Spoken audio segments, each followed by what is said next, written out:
Folkcamp, det er en sommerlejr for børn og unge, der gerne vil spille folkemusik og danse folkedans.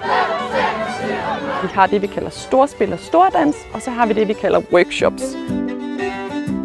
Alle, der ønsker at danse, de danser sammen, og alle dem, der ønsker at spille, de spiller sammen. Så har vi også workshop. Der arbejder vi med at dele børnene og de unge op i nogle lidt mindre grupper, så de får tid til at fordybe sig lidt.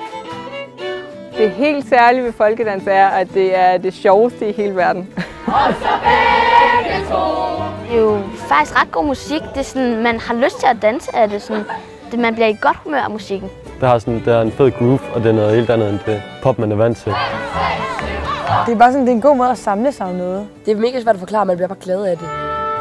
Det lyder godt. Man gør det på en sjov måde. Man spiller sammen. Det er hyggeligt. Uanset om man lige er startet med at spille et instrument, så kan man være med til at spille sammen med alle de andre. Men så deler vi dem også ud, så alle de dygtige de får lov til at spille super hurtigt og lære nogle svære melodier og lære nogle svære trin. Man kommer lidt væk fra hverdagens trummerum. Man kommer væk fra mobiltelefonen. Hvad siger 5?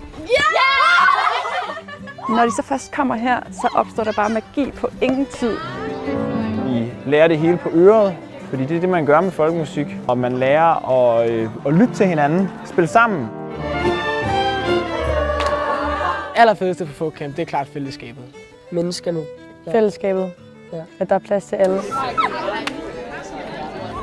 Fællesskab og musikken også, ja. Ja, menneskerne og musikken. Man får masser af nye venner, det er mega fedt. Alt det, man drømmer om at gøre derhjemme til hverdag, det gør vi hernede på Folkcamp. Kom her, hvis du vil spille sjov folkemusik. Få en hel masse gode venner, der er med dig resten af dit liv. Jeg